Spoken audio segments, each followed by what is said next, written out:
इस वक्त लाहौर में वफाकी वज़ीर फवाद चौधरी मीडिया से गुफ्तगू कर रहे हैं। मुस्लिम लीग नून का जो कारकुन है वो मुहिब वतन है। मैं समझता हूँ कि PMLN के जो लोग पाकिस्तान के अंदर हैं उनको भी उन्होंने नवाज़ शरीफ साहब की तकरीर को बिल्कुल पसंद नहीं किया। और ये जो मरियम नवाज़ बाद में फ़ोन करके उनको बता रही थी कि आपकी तकरीर से बहुत कोई इनकलाब आ गया है, और लोग यहाँ पे पाकिस्तान की फ़ौज सबसे पॉपुलर इदारा है, पाकिस्तान की जुडिशरी को आप निशाना बना रहे हैं, इलेक्शन कमीशन को निशाना बना रहे हैं। मैं समझता हूँ कि सबसे ज़्यादा इसके ऊपर एतराज़, सबसे ज़्यादा दुख मुस्लिम लीग नून के कारकुनों को हुआ है, क्योंकि मुस्लिम लीग के जो कारकुन हैं वो ट्रेडिशनली और रवायती तौर के ऊपर पाकिस्तान की फ़ौज के साथ हैं, वो पाकिस्तान की फ़ौज के हमदर्द हैं। और नवाज़ शरीफ साहब की तकरीर के बाद एक सीरियस डिबेट अब PMLN के अंदर हो रही है, और वो सोचते हैं कि उन्हें लीडरशिप की तब्दीली की ज़रूरत है, और ये एक मुस्बत डिबेट है। मैं ये समझता हूँ कि PMLN हो, पीपल्स पार्टी हो, ये अपोजिशन की जमातें हैं, लेकिन ये वफाक की जमातें हैं, और हमें इनको बहैसियत जमात मजबूत देखना चाहते हैं।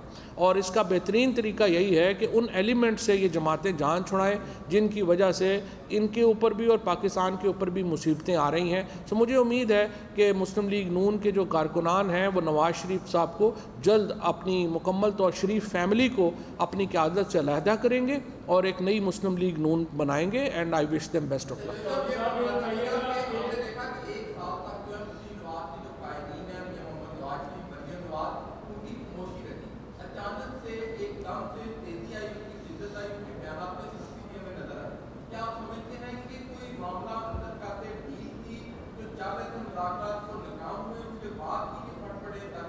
डील नहीं थी, डील की चाहत थी, और ये ख्याल था कि हमारी डील हो जाएगी। जब डील नहीं हुई है तो फिर सारे जो हैं वो फट पड़े हैं। और मैं ये समझता हूँ कि इनका जो अब जैसे आज मैं देख रहा था, एहसन इकबाल साहब कहते हैं कि ये सारी साजिश शहबाज शरीफ साहब को गिलगित बल्तिस्तान के इंतखाबात से पहले गिरफ़्तार करने की है। पहली बात तो ये मुझे बताइए कि शहबाज शरीफ साहब तो कभी गिलगित बल्तिस्तान गए ही नहीं हैं, उनको तो ना गिलगित बल्तिस्तान में कोई जानता है ना इधर कोई जानता है। सो बुनियादी तौर के ऊपर जो PMLN की जो लीडरशिप है इस वक्त वहाँ पे गिलगित बल्तिस्तान में, शहबाज शरीफ साहब तो अजनबी हैं उनके लिए, लिहाजा शहबाज शरीफ साहब को अब गिरफ़्तार किसने करना है? वो अदालत ने करना है, क्योंकि प्री रेस्ट बेल है। सो इसका मतलब ये है कि अदालतें भी नून लीग के ख़िलाफ़ है, फ़ौज भी नून लीग के ख़िलाफ़ है, और हम तो खैर ख़िलाफ़ हैं ही। तो फिर पूरा पाकिस्तान आपके ख़िलाफ़ है, तो आप कैसे यहाँ पे जो है वो पॉलिटिक्स करेंगे, क्या करेंगे? सो मुझे लगता है कि उनकी जो इस वक्त की जो सियासत है वो बिल्कुल एक इस वक्त किसी गिरदाब में आई हुई है, और उनको समझ नहीं आ रहा कि हमने निकलना कैसे।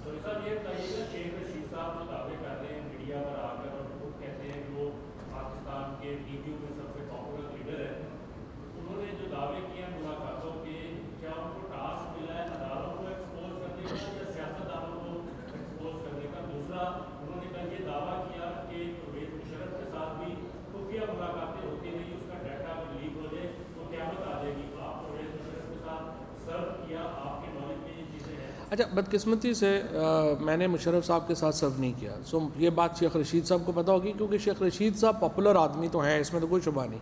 आप शेख रशीद साहब पे कुछ भी तनकीद कर लें, लेकिन ये तनकीद तो नहीं कर सकते कि वो पॉपुलर नहीं है, वो वाकई पॉपुलर आदमी है। और दूसरी बात यह है कि देखिए, इस मुल्क में सिवाय इमरान खान के ये जो मौजूदा इस वक्त लीडरशिप है हमारी, उसमें किसने फ़ौज के मार्शल लॉ में वो शामिल नहीं रहा? इमरान खान शामिल नहीं रहे हैं किसी फ़ौज के मार्शल लॉ में, और इनके उसके अलावा जो तहरीक इंसाफ की जो एक जदोजहद है वो रही है 22 साल।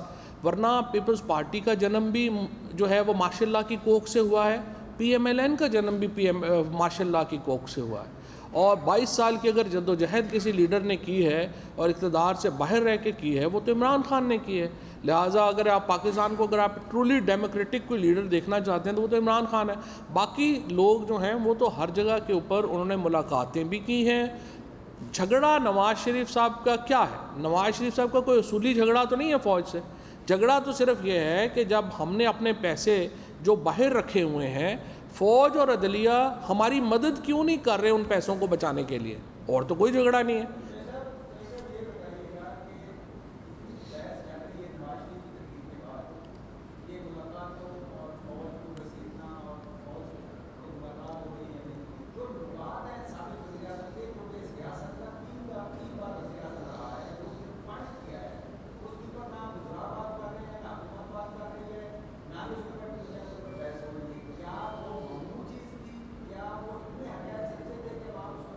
नहीं, क्या क्या नुकात हैं जिनके ऊपर वो कह रहे हैं कि फ़ौज का किरदार जो है वो नहीं होना चाहिए सियासत में?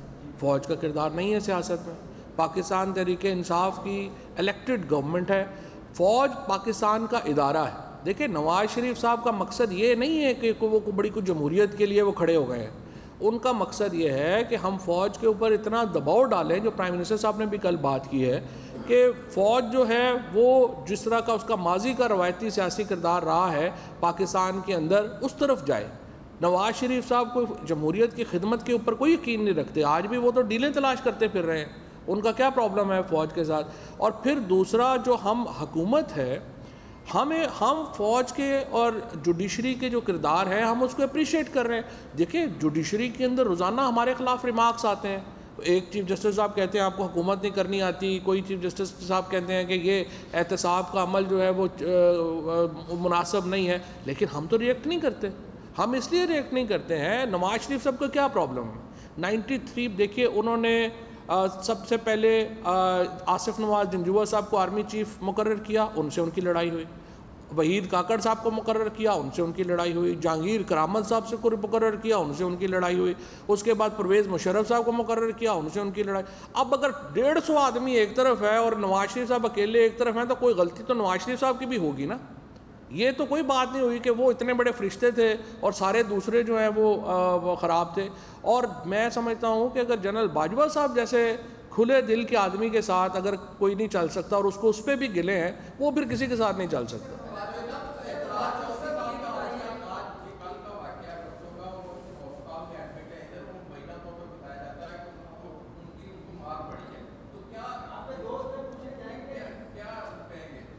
नहीं, मुझे नहीं पता तलाल चौधरी साहब का, यकीनी तौर पे हम उनकी सेहत के लिए दुआ गो हैं। अगर उनका एक्सीडेंट हुआ है या हादसा हुआ है, अल्लाह उनको सेहत दे। वो पता नहीं है, मुनासिब नहीं है ना कमेंट करना। ठीक है जी।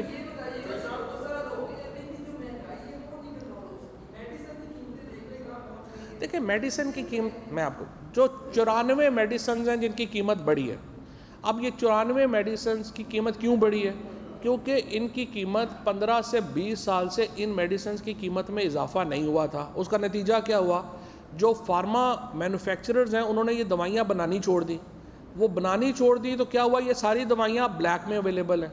और आप बजाय इसके कि हम अपनी इंडस्ट्री को रेगुलराइज करें और उसके वो मैन्युफैक्चरर जो है उसको भी 4 पैसे बनाने दें और पाकिस्तान के अवाम को भी फ़ायदा हो, हम पाबंदी लगा के बैठे हुए हैं। ये 94 दवाइयों की कीमतों के ऊपर से जो कैप हटाया गया है, इसका मकसद ये है कि मैन्युफैक्चरर इसको दोबारा बनाना शुरू करें और हमें ब्लैक में ना मिले, हमें अवेलेबल हों। अगर हम हर चीज़ को ये कर देंगे ना कि इसकी अपना जो प्राइवेट सेक्टर है उसके ऊपर हर वक्त हुकूमत अपनी जो है वो डंडा लेके खड़ी होगी, फिर मुल्क नहीं तरक्की कर सकते। आपको सप्लाई डिमांड इन चीज़ों को सामने रख के लेके जाना है। महंगाई जो है उसको, उसमें महंगाई में कमी आना भी ज़रूरी है, लेकिन आमदनियों में बढ़ोतरी होना ज़रूरी है। सो आमदनी के ऊपर ज़्यादा फोकस करना चाहिए। फारूकी साहब, जावेद फारूकी।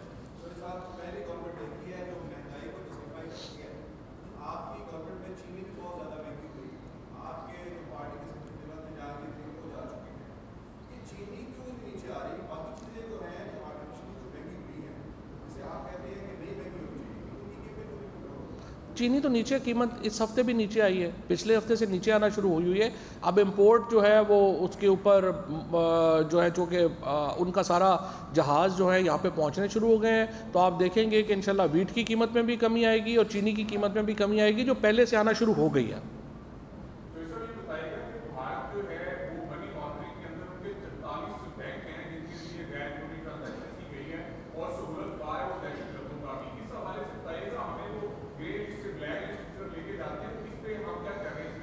मैं बिल्कुल आपसे मुत्तफ़िक हूँ। भारत इस वक्त दुनिया में टेररिज्म का सबसे बड़ा स्पॉन्सर है, चाहे नेपाल हो, चाहे चीन हो, चाहे श्रीलंका हो, चाहे पाकिस्तान हो। और जो कुछ कश्मीर में रियासती दहशतगर्दी इस वक्त हो रही है, उसके लिए भारत को इस वक्त दुनिया में एक्सपोज हो रहा है। और हमारे लिए इम्पॉर्टेंट है कि दुनिया सिर्फ चीन दुश्मनी का चश्मा लगा के ना भारत को देखे, भारत को अपने मेरिट्स के ऊपर देखना चाहिए। और नरेंद्र मोदी की जो फाशिस्ट गवर्नमेंट है उसके ख़िलाफ़ सख्त बैनुल अक़वामी इक़दामात की ज़रूरत है। बहुत शुक्रिया।